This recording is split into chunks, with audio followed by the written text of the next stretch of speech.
La WWE a voulu leur faire de l'ombre en saturant ce week-end-là. Mais All Elite Wrestling a bel et bien organisé All In, leur WrestleMania. Est-ce qu'ils ont profité des énormes défaillances de leurs rivaux pour conquérir les cœurs des fans déçus? Switchons en mode AEW et parlons de tout ça ensemble. Vous êtes bien sur Jody Catch, mon avis tranché sur All In 2025. C'est parti. Est-ce que vous rêvez secrètement depuis bien longtemps que Jody Catch vous fasse un peu un retour sur un des shows majeurs de l'AEW, le concurrent principal de la WWE? Mes amis, vous pouvez appeler le réalisateur de rêve ou l'exauceur de vœux parce que oui, on va bel et bien parler d'All In, le WrestleMania d'All Elite Wrestling. Et oui, le fameux show que la WWE a essayé d'éclipser en faisant Evolution, Saturday Night's Main Event et le Great American Bash de NXT le même week-end. Et là, on se pose la question, est-ce que c'était simplement, comme je le pensais aussi, une vraie volonté de la part de l'Empire TKO d'écraser tout sur son passage et de se mettre vraiment dans une position de suprématie totale sur tout le monde et de ne laisser personne d'autre que prendre de l'argent? Ou alors, est-ce que la WWE ne craindrait-elle pas secrètement la l'AEW? Franchement, quand on aura terminé cette review là, croyez-moi, on peut développer largement une autre théorie parce que oui, et pourtant je suis vraiment pas en général un grand client, je pense que les fidèles l'ont compris, il y a pas si longtemps j'avais fait un bilan d'ailleurs de l'AEW, pas un grand fan du produit AEW de toutes ces dernières années, mais vous savez, j'incite toujours à l'ouverture d'esprit, à la bienveillance aussi, à la critique constructive, tant que tout est dans le respect, bel et bien, évidemment. Et à ce moment-là, je vous dis, j'ai laissé la chance à All In. Je me suis dit, quand même, on en parle pas mal, ça fait le buzz dans le monde du catch, qu'est-ce que ça valait? Et on va rentrer dans le vif du sujet, et je vais vous dire, à la base, je m'attendais peut-être, je me suis dit, on aura probablement du catch à gogo, des matchs, on va dire des prises à tout va, des acrobaties, des manœuvres dangereuses, etc. Mais en réalité, on peut dire que j'ai été agréablement surpris, et ce, dès le tout début. Pourquoi?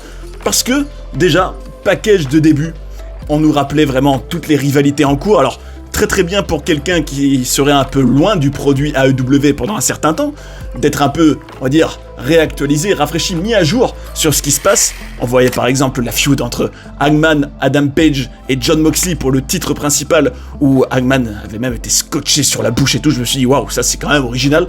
Vous aviez la bagnole des Young Bucks qui était complètement fracassée par un tractopelle. Je me suis dit, tiens, c'est quand même bien, c'est des vraies scènes de build-up et tout. Je sens quand même, je perçois un effort fait au niveau des storylines. Et il n'y a pas simplement que du catch là. Donc, le package de début, qui pour moi est très important, il donne le ton avec une musique plutôt rock, pour moi a été très réussi. Vraiment, il a accompli sa mission, on va dire, de me donner de l'enthousiasme pour ce show. Alors, qui était quand même très long, on embarquait, et on embarque aussi là par la même occasion pour une vraie épopée, Mais bon, on va en parler. Déjà, sachez que ça commençait par un match donc trio tag team où vous aviez les Death Riders contre les Ops. Bon, ça, personnellement, je trouve que c'était peut-être pas la meilleure idée de commencer par celui-ci. J'aurais plutôt pris un des trois derniers, moi personnellement, si j'avais été Tony Khan, vous savez, le boss de l'AEW, commencer fort avec une des trois affiches de fin, plutôt que celle-ci. Bon, après, l'intérêt c'était surtout de voir en l'occurrence l'ancien Cesaro de la WWE, Claudio Castagnoli et Samoa Joe. Bon, c'est sûr que pour une fanbase qui aime le catch très sportif, qui est vraiment avide d'in-ring, de technique, le fameux work rate, comme l'appelle Dave Meltzer, vous savez, qui est un peu, j'ai envie de dire, c'est le prophète de l'AEW, Dave Meltzer. Pour ceux qui adorent ça, alors là, ils étaient servis. Le fait est que, moi, ce qui m'intéresse le plus, et on va développer ça plus tard, ça m'a vraiment fait avoir un peu une prise de conscience, ce show, comme vous allez voir. Moi, ce qui m'intéresse, c'est les finishes, les angles, les histoires que ça raconte, et pour le coup, sur ça, j'ai quand même aussi été servi, parce que, certes, il y a eu le match, une fois que Samoa Joe et ses sbires ont gagné et conservé leur ceinture des champions trio, quand même beaucoup de ceintures, à la AEW, ça c'est quand même un des défauts que je trouve moi. Il y avait une attaque post-match, de ceux qui venaient de perdre, les Death Riders, et Samoa Joe terminait sur une civière. Et à ce moment-là, vous savez pas ce que je vous dis, on a quand même un angle avec Samoa Joe qui est vraiment complètement fracassé, qui repart en étant même pas conscient, quoi.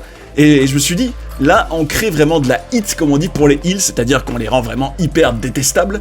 Et je me suis dit, bon ben c'est bien, là pour le coup, certes il y a une victoire, bon il y a eu le côté sportif qui m'a pas non plus trop passionné, mais par contre, je suis curieux de voir par la suite, par exemple Samoa Joe, va-t-il se venger, ou alors est-ce que les Death Riders vont être encore plus dangereux et menaçant avec lui. Enfin bref, en tout cas, ça crée une sorte de petit cliffhanger final malgré tout, où tu te dis, bon ben, va y avoir quelque chose dans le prochain Dynamite, ou en tout cas un des shows de la AEW. Par ailleurs, je souligne aussi que Powerhouse Hobbs, il a un vrai potentiel, hein. Il a en tout cas un look potentiel de star. Ensuite, on avait le Casino Gauntlet. Alors, pour ceux qui ne sauraient pas ce que c'est, sachez que c'est tout simplement donc un match où, un peu à la manière d'un Rumble, Royal Rumble hein, de la WWE, mais bon, pas en mode Battle Royale. Hein. Vous avez 2 catcheurs qui commencent un match, puis toutes les X secondes, vous en avez un autre qui débarque de catcheurs, et ce pendant un certain temps. Et le premier donc qui réussit à faire un tombé ou une soumission gagne le match. Et surtout, il y avait un enjeu, moi qui me plains toujours, très souvent en tout cas, de la WWE qui oublie de mettre des enjeux excitants pour un match. Ben là il y en avait un, c'était un number one contender match. Donc le vainqueur aurait une opportunité pour le titre principal et MJF participait. Sachant que, vous le savez, ça j'en avais parlé, alors là, si vous étiez déjà sur la chaîne à l'époque, vraiment, give me 5, faites-moi un check parce que ça fait plaisir. MJF, rappelez-vous, en début d'année 2024, je disais que MJF serait quand même peut-être un formidable ajout potentiellement pour la WWE à condition de rester libre, mais bon, il est resté à la AEW entre-temps, il en est pour moi une des toutes plus grandes stars, hein. En tout cas le meilleur au micro, hein, ça y a pas de doute, et le voir en heel détestable dans le package d'avant-match contre le frère survivant Briscoe, vous savez c'est une des tragédies de ces dernières années aussi, hein, la mort de son frère, et tout ça je me dis waouh, il y a quand même une vraie histoire. Il y avait la présence de Mystico, hein, ça je trouvais ça drôle, hein, vous savez, l'ancien Sin Cara. Et tout ça dans une situation où MJF fait désormais partie du Hurt Syndicate, hein, vous savez, anciennement Hurt Business à la WWE. Donc une situation quand même globalement intéressante. Un MJF qui débarquait dans une belle tenue noir et or, une belle charte graphique noir et or aussi, une pluie dorée pendant son entrée qui faisait largement rappeler ce que faisait Randy Orton à l'époque d'Evolution. 20 ans en arrière, hein. Donc cool de voir ça, vraiment bel esprit, comme dirait notre ami. Et le match en lui-même, alors, bon, moi j'étais aussi quand même attentif à certains détails de production, hein. Ça vous le savez, c'est mon dada. Je souligne avant tout la classe de Justin Roberts en tant qu'annonceur. Je trouve quand même que, quand je compare à ce que fait la WWE dans le présent, en termes d'annonceur, la AEW est au-dessus. Alors en tant quand il y avait Samantha Irvin, j'adorais. Mais là, en tout cas, Justin Roberts, à l'instant T, dans ceux qui sont actifs, c'est le meilleur, je trouve. Quel plaisir aussi, les gars, quel plaisir de pas avoir d'effets 3D de... Voilà, vous savez ce que j'en pense, hein, les effets 3D pendant les entrées à la WWE, d'avoir, on va dire, une présentation quand même un peu plus traditionnelle à la AEW, qui rappelle d'ailleurs l'ère de la Ruthless Aggression ou l'Attitude Era, hein, les époques dorées du catch pour moi. Quel bonheur ça aussi, de pas avoir toutes ces bêtises en tout genre là, quel bonheur, vraiment. Donc le Gauntlet... En soi, alors, c'est sûr que ça permettait de mettre en avant, on va dire, le côté très catch, hein, les catcheurs. Ça d'ailleurs, je trouve que l'AEW fait quand même une petite erreur en se vantant d'avoir les meilleurs catcheurs, parce que c'est pas ça le plus important, les gars.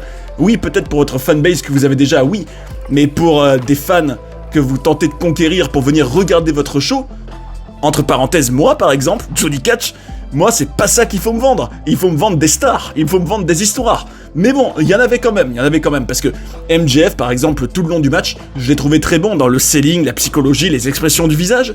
Bon, ça manquait quand même globalement de grosses stars à ce moment-là, hein. Je me suis dit, bon, vivement qu'on ait quand même un peu de personnages, d'identité, de star power, de charisme, ça en manque cruellement, hein.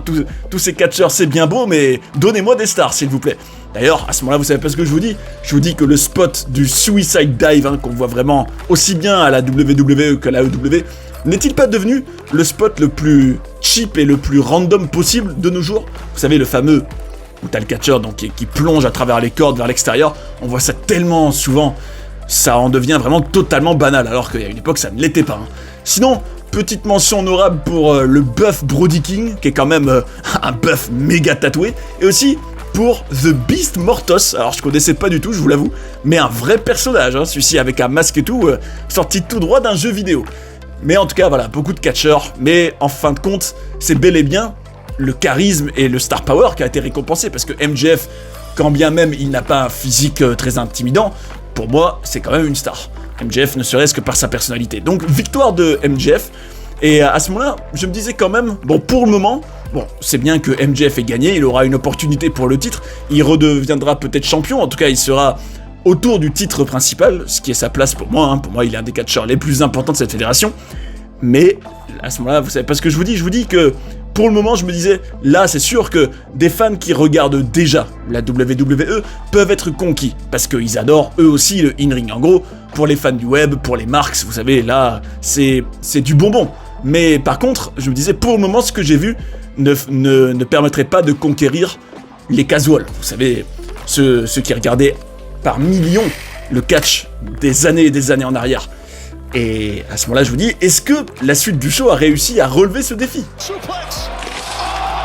Permettez-moi d'ailleurs de dire qu'au commentaire, le fameux Excalibur, là, qui est un commentateur avec un masque de catcheur, pour moi, je le trouvais quand même un peu mou. Je me disais quand même, c'est aussi bizarre d'avoir un commentateur masqué, parce que le visage, quand on le voit, hein, quand il y a des plans sur les commentateurs, est quand même un vecteur d'émotion.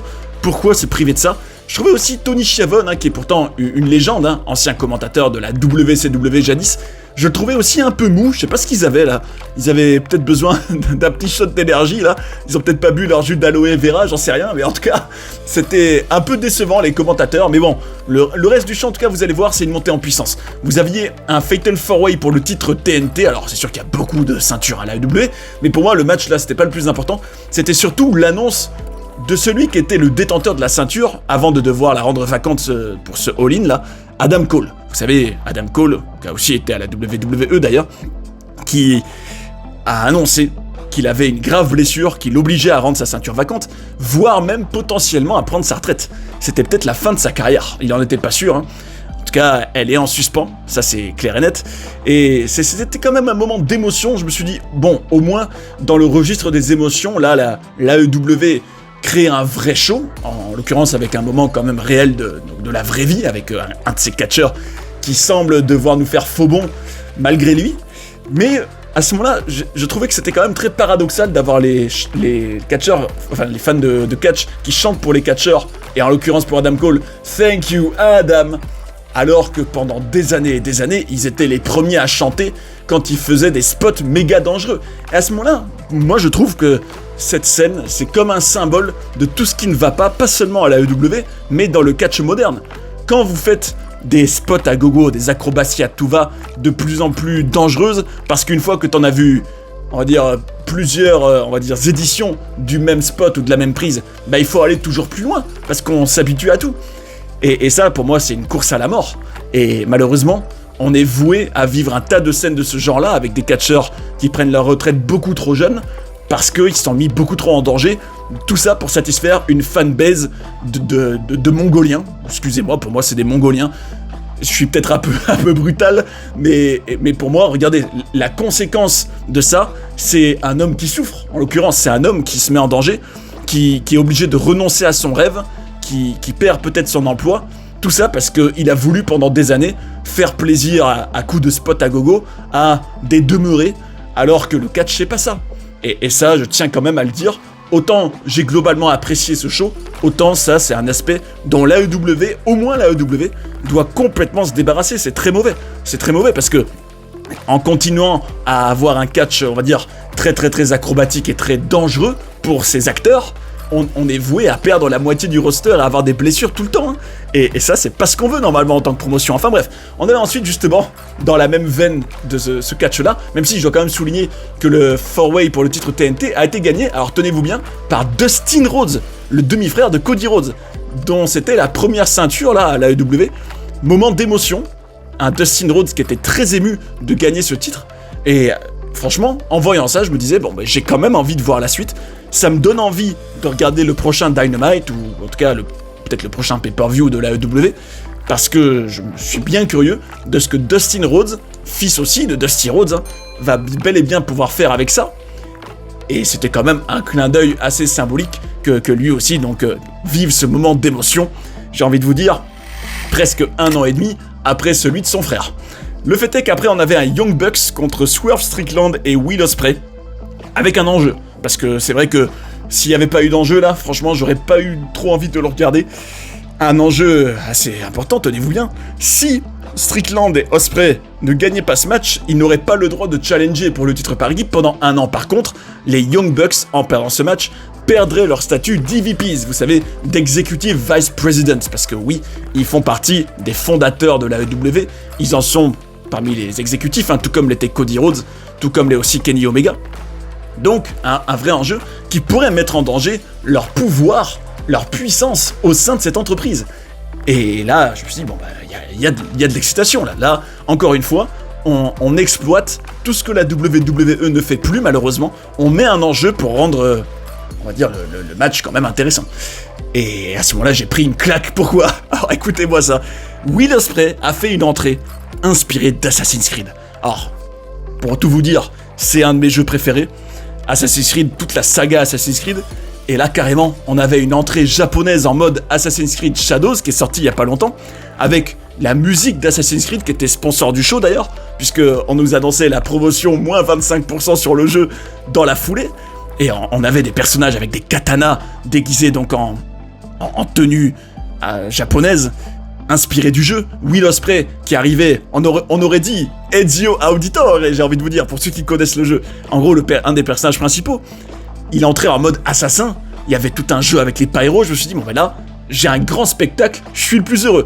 Ensuite, alors là, j'ai encore pris un peu une claque, parce que on avait un concert de Jojo Offerman. Alors, ce nom ne vous dit peut-être rien comme ça, mais sachez que, courage à elle, c'est dur, elle est la veuve de Bray Wyatt. Regretté Bray Wyatt, dont j'ai à de multiples reprises exprimé mon amour sur la chaîne pour lui.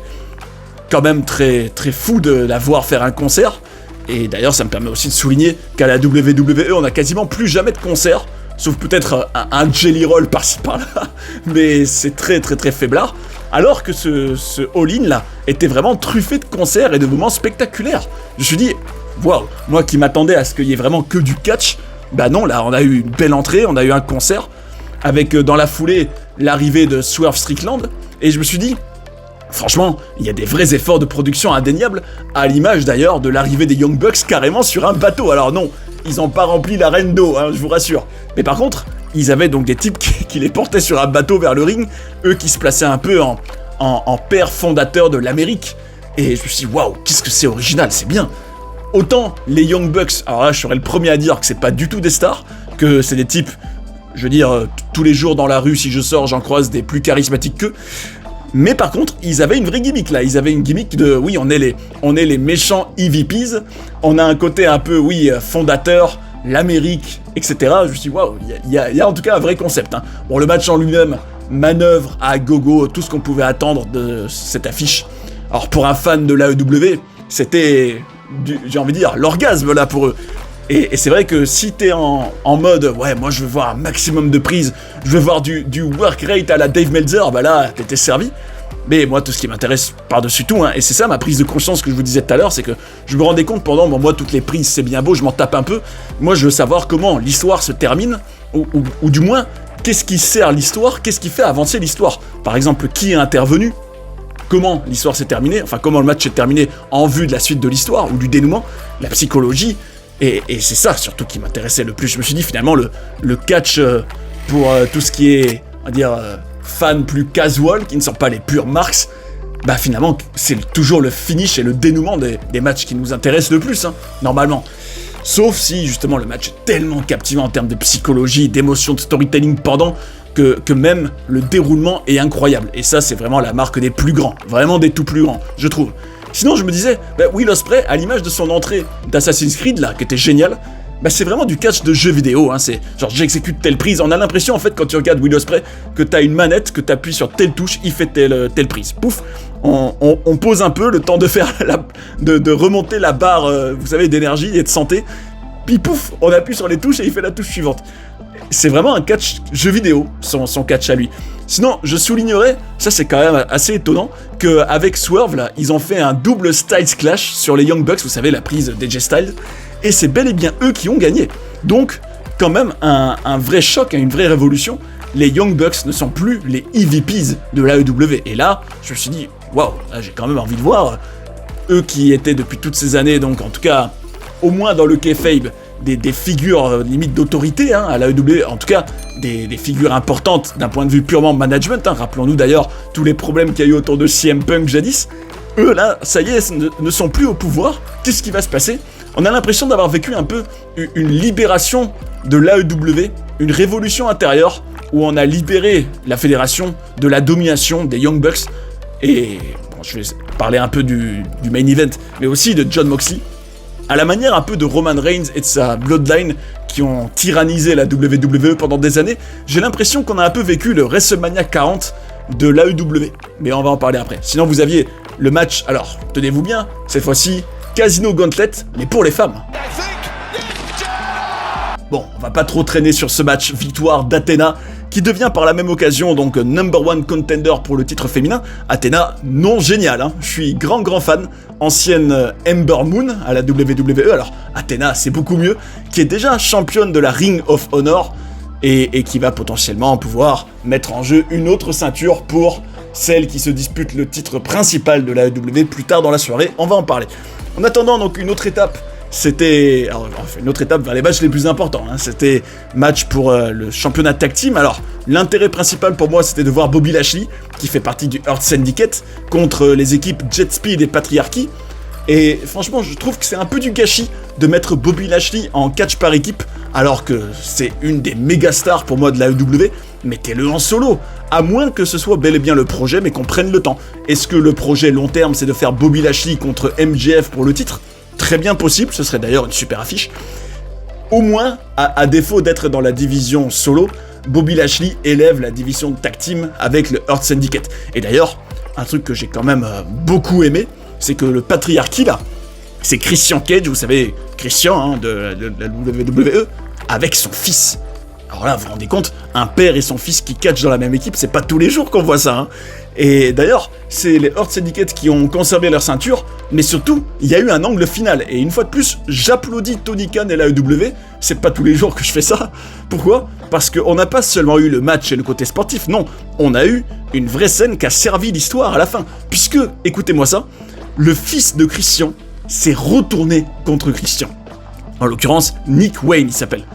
Et là, il était sur le point à ce moment-là de faire un concerto sur Christian, donc rendez-vous compte, le fils qui trahit le père, c'est incroyable, il y a une vraie histoire là. Sauf que là, qui c'est qui a débarqué, qui a fait son retour pour venir sauver Christian ? C'est Cope. Bon, nous on va l'appeler Edge, hein. Pour moi ça a été toujours Edge, je vais pas changer des années plus tard juste parce qu'il n'y a pas le copyright pour Edge. Non, pour moi c'est Edge, et qui arrive donc avec une batte pleine de clous. Et il y avait un vrai suspense, après avoir dégommé tout le monde, on se demandait si il allait s'en prendre à Christian Cage ou pas, eux qui ont quand même une richissime histoire, mais non, il lui disait, non pas go F yourself avec le gros mot que vous pouvez deviner, mais non, il lui disait, parce que c'est ce que Christian lui avait dit quand même un bon moment en arrière, il lui a dit go find yourself, va, non pas te faire non, va te trouver. En gros, t'es perdu, tu dois te trouver. Alors, est-ce qu'on aura une association Edge-Christian qui s'en vient ? Est-ce qu'on aura une rivalité entre les deux ? Ou comment ça va se passer, en sachant qu'il y a déjà eu ? Mais bon, le fait est que, avec ce dénouement, j'ai envie de voir la suite. Je me demande qu'est-ce qui va se passer avec le fils de Christian, avec Edge là et Christian. Très intéressant. On enchaîne ensuite sur le match féminin. Alors écoutez-moi ça. Timeless Toni Storm contre Mercedes Moné, qu'on connaît aussi comme Sasha Banks. Alors moi, personnellement, j'en attendais pas grand-chose, hein. Je me suis dit, bon, celui-ci, j'ai hâte que ça passe. Mais, encore une fois, vraie surprise, quelle identité, les personnages. Vous aviez Mercedes Moné qui arrivait en voiture, entourée de pom-pom girl, avec une longue robe sur laquelle il y avait écrite la liste de toutes ses victimes dans ces derniers temps. On avait, juste après, alors moi, c'est surtout ça, moi, le gros coup de cœur de ce match, c'est l'incroyable personnage de Toni Storm, qui, en gros, un personnage qui est en quelque sorte un peu retourné dans le passé, qui a voyagé dans le temps, un peu dans les années 30 peut-être, qui fait une entrée où on se croirait dans un film muet en noir et blanc, où tout est donc en noir et blanc, où d'abord elle arrive un peu en mode mamie avec une canne qui bouge à peine, avec toute une mise en scène, puis ensuite vous avez le noir et blanc avec seulement le rouge qu'on voit comme couleur dans tous les plans de caméra. Quelle identité, quelle mise en scène, waouh! Là, je suis heureux. Et il y a, à ce moment-là, j'ai vu plus d'identité dans les entrées de Toni Storm et Mercedes Moné que dans toute la division féminine à Evolution le même week-end, hein. Et je dis pas ça juste pour la formule, c'est la pure vérité. Quelle identité et quelle production, vraiment. Vraiment, ça pour moi c'est un vrai soin créatif. Bravo à Timeless Toni Storm là, d'avoir su créer un personnage qui semble vraiment comme une sorte de créature arrivée des années 30, hein, ou en tout cas de l'époque... on va dire peut-être, ouais, de l'époque du cinéma muet, de Hollywood et compagnie. Je me suis dit, waouh, c'est fou, quel gimmick, avec aussi évidemment le costume qui va avec et tout, hein, la coiffure et tout ça. Bon, le match, c'était une vraie guerre hein, entre les deux femmes, et surtout, c'était l'occasion pour Toni Storm de conserver sa ceinture de championne de l'AEW, et c'était la première défaite en solo de Mercedes Moné à l'AEW qui gardait quand même full de ceintures. Ça, c'est peut-être mon point noir en ce qui concerne les catcheuses à l'AEW. Il y a beaucoup trop de ceintures. Less is more, les gars, less is more. Sinon, après, alors, ce match-là, on peut l'appeler le rêve mouillé de Dave Meltzer. D'ailleurs, je me demande vraiment combien d'étoiles il a mis à ce match-là. En tout cas, comment est-ce qu'il a même survécu à ce match-là? Tellement ça devait incarner vraiment tous ses fantasmes les plus excitants pour lui, puisque, rappelez-vous, c'est le fameux match auquel il a explosé, on va dire, son compteur d'étoiles il y a quelques années, qui avait donc une nouvelle édition, avec un Kenny Omega qui avait été trahi par ses alliés, en l'occurrence son manager Don Callis. Vous aviez Okada, vous savez, qui avait signé à l'AEW, lui qui vient du Japon à la base, avec un enjeu de remporter donc la ceinture, l'Unified Championship, un winner take all, 7 ans après la dernière édition de ce Omega Okada. Donc il a une réputation un peu de match parfait, un peu le Shawn Michaels Undertaker du web catchesque, hein, j'ai envie de vous dire cette affiche. En tout cas là, vous aviez un Okada en heel, et surtout, vous aviez une vraie situation intéressante, parce que Omega avait donc face à lui quelqu'un qui représente un peu son adversaire fétiche pour les meilleurs matchs de sa carrière, mais surtout, ça représentait quand même une situation où vous aviez le manager Callis qui connaît toutes les faiblesses d'Omega. Et ça, je trouve ça toujours intéressant. Un peu comme s'il était le John le Rouge, pour faire un petit clin d'œil à Mentaliste, de Kenny Omega. Enfin bref, vous aviez Jim Ross qui arrivait aux commentaires, après cet excellent package. D'ailleurs, Jim Ross qui a quand même pris un sacré coup de vieux. Ça brise un peu le cœur, hein, mais bon, c'est normal, hein, le temps passe. Jim Ross est le plus grand commentateur de tous les temps. Au moins, il a pu participer. Il y avait une entrée spéciale pour Kenny Omega. Vraiment, encore un effort de mise en scène. Il y avait, évidemment, pendant le match, des chants AEW, des chants This is awesome. Bon, moi, je vous le cache pas, c'était pas du tout, mais pas du tout ma cam. Mais bon, je vais respecter et quand même mentionner que Okada a gagné, et que c'est quand même un sacrifice assez étonnant de la part de Kenny Omega, mais tout à son honneur, qu'en tant qu'EVP de la compagnie, il ne se soit pas fait mousser lui-même, mais qu'il ait permis quand même à quelqu'un d'avoir une victoire de premier plan contre lui. Donc pas d'ego mal placé, bravo, et on va tout droit vers ce qui était clairement le plus gros match de la soirée, un Texas Death Match, au Texas en plus, entre Jon Moxley le champion et Hangman Adam Page, dans ce qui est la stipulation qui est la spécialité de Moxley, hein, qui a en quelque sorte gardé la ceinture de champion en otage dans une sorte de mallette depuis des mois et des mois. Vous aviez un excellent package de début, tout un petit concert, et surtout, alors là, encore une fois, j'ai adoré, mais adoré, ça, c'est tout ce que j'aimerais voir au quotidien à la WWE, y compris à WrestleMania. D'ailleurs, l'AEW a fait plus d'efforts d'entrée spéciale que la WWE à WrestleMania, et ça, faut le dire, ça je le dis, c'est la vérité. Et surtout, là, en l'occurrence, pour le Cowboy Hangman Adam Page, vous aviez une entrée avec d'abord un petit concert d'un guitariste avec une femme qui sifflait très bien, qui sifflait tout simplement une musique d'Ennio Morricone. Alors là, je fais appel aux cinéphiles, je fais appel à ceux qui ont déjà vu les western spaghetti de Sergio Leone dans les années 60-70, hein, alors évidemment en DVD, hein, ou alors sur les plateformes de streaming, à moins que vous étiez déjà à l'époque des spectateurs avides de western. Et sachez que donc on a carrément eu une musique sifflée d'Ennio Morricone. Alors là, je me suis dit, waouh, on est totalement dans une ambiance western, avec un cowboy Hangman Adam Page qui sortait tout droit du jeu vidéo Red Dead Redemption, j'ai envie de vous dire. Quelle identité! C'est vrai, un cowboy babyface qui n'est pas du tout ridicule, avec un côté un peu vengeur, justicier. J'étais fan, vraiment, je trouvais ça super, vraiment super, très belle entrée. Et pareil pour Moxley d'ailleurs, qui arrivait des coulisses dans une sorte de grosse bagnole. Alors, quel délire aussi. Là, pour le coup, puisqu'on en a parlé de cinéma, on se serait cru tout droit dans Mad Max. Vous savez, les films un peu post-apocalyptiques, là. On se serait cru dans Mad Max, d'ailleurs. Il aurait pu s'appeler Mad Mox, Moxley, avec une sorte de pick-up, avec une remorque derrière, enfin, en tout cas, un véhicule assez particulier, où il arrivait avec sa bande de fracassés, là, une sorte de redneck fracassé, un peu donc sa bande des Death Riders, hein. Ils arrivaient donc avec leur crâne rasé en bagnole. On aurait vraiment dit une bande de dégénérés, une bande de malades qui a soif de violence, sorti tout droit de Mad Max, vraiment c'est ce que je me suis dit. Moxley qui faisait des doigts d'honneur aux fans, je me suis dit, oulala, là clairement on a de la hit, hein. On a un Moxley qui a quand même réussi à se faire détester de ouf, et surtout qui a la réputation d'être méga violent, et c'est bel et bien ce qu'on a vu. Pour moi, c'était un match, alors parfois même trop violent d'ailleurs, hein, parce que ça commençait, il y avait des fourchettes, des coups de fourchette dans le crâne de Moxley, il y avait du barbelé, des moments avec du barbelé, c'était violent. Waouh, ça allait loin quand même. Évidemment, il y avait plein de sang, hein, comme on pouvait s'y attendre, mais ça racontait quand même une histoire. En gros, il fallait mettre fin à la tyrannie de Moxley et de ses dégénérés à travers le héros westernien, si on peut dire ça comme ça, Hangman. Vous aviez des interventions de Castagnoli avec Will Ospreay qui venait tenter d'aider donc le face en l'occurrence. Puis surtout, à un moment complètement surréaliste, comme ça en plein match, une vidéo apparaît à l'écran de Darby Allin. Vous savez, c'est un des catcheurs qui est quand même un des plus grands espoirs de la AEW depuis le début, qui était à aller gravir l'Everest, hein, tous ces derniers temps, et qui apparaît en vidéo donc en plein dans sa grande expédition, et qui dit qu'il va faire son retour et qui promet de tout prendre à Moxley.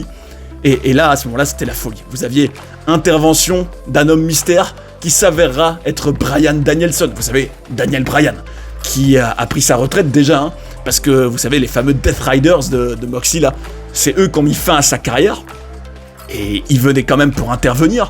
Vous aviez ensuite Darby Allin, qui après cette vidéo descendait du sommet de l'arène, hein, donc un peu en mode Shawn Michaels à l'époque, mais là vraiment tout en haut, hein, qui descendait comme s'il descendait de la montagne, pas à cheval, hein, pas à cheval, attention. Il descendait, donc Darby Allin descendait et arrivait dans le ring pour filer un petit coup de main à Hangman Adam Page. Puis ensuite, vous aviez, donc quelle situation incroyable, vous aviez même les Young Bucks qui participaient à tout ça. En fait, ça me rappelait vraiment Cody Rhodes contre Roman Reigns à WrestleMania 40, où vous aviez tous les personnages de cette longue saga depuis des mois, en fait, qui intervenaient tous dans le cadre de ce 1 contre 1 à la base, hein, pour, on va dire, apporter un dénouement ultime à une grande saga. Vous aviez même, à un moment, un lit de clous qui était sorti de dessous le ring, qui était vraiment, clairement, le truc le plus dérangeant, hein, qui était une arme méga violente. Vous aviez donc Swerve Strickland, qui était déjà dans le show plus tôt, qui intervenait avec une chaîne. Vous aviez donc cette chaîne-là qui était utilisée par Hangman pour frapper Moxley, qui allait finir par tomber le dos dans les clous, là, le lit de clous, ce qui était vraiment très impressionnant. Et le tout se terminait par une pendaison. N'est-ce pas très symbolique? Surtout qu'il y avait déjà eu ce finish quelques années en arrière. Mais n'est-ce pas symbolique pour un peu un cow-boy dans un western contre une bande de dégénérés, de tout terminer par une pendaison? Quel symbole et quel storytelling. Franchement, vraiment très réussi. Un Moxley qui abandonne donc en étant pendu par Hangman avec une chaîne, et qui permet à Hangman d'ouvrir, même s'il a eu du mal, hein, la mallette, libérer la ceinture et devenir le héros, le sauveur, celui qui, on va dire un peu le révolutionnaire désormais de l'AEW, le tout dans cette scène sortie tout droit d'un western au Texas.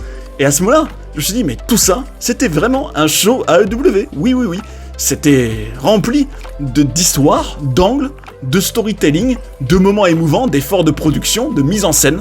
Et je me suis dit, mais c'est super, j'aime bien. Bon, c'est sûr qu'il y a quand même beaucoup de catch et de prises, etc. Tout ça, bon, ça c'est pas mon délire. Les stars et le storytelling, oui, par contre, et la production. Et j'ai été servi. Alors, j'ai envie de donner la chance ces prochains temps. J'espère qu'ils sauront battre le fer pendant qu'il est encore chaud, hein, la AEW. Et surtout, vous savez, quand vous entendez tout ce que je peux dire sur les problèmes de la WWE actuelle, franchement, je ne souhaite qu'une chose, en l'occurrence, que l'AEW exploite cette faille et fasse tout ce que la WWE ne réussit pas à faire. Et en profite pour offrir une vraie bonne alternative et à mettre vraiment en danger la WWE. Et pour ça, si seulement Tony Khan pouvait m'écouter, bon sang, pour ça ne pourra que passer par des stars, du storytelling, des storylines, des rivalités, des retournements de situation aussi, des cliffhangers qui te donnent envie de voir la suite. Là, par exemple, j'ai envie de voir la suite. Contrairement, par exemple, au premier Raw sur Netflix en janvier 2025 de la WWE, où à la fin, ça se terminait, c'était une fin froide, et tu disais, ça se termine, j'ai pas vraiment envie de voir la suite. Là, j'ai envie de voir la suite. Et ça, c'est bien.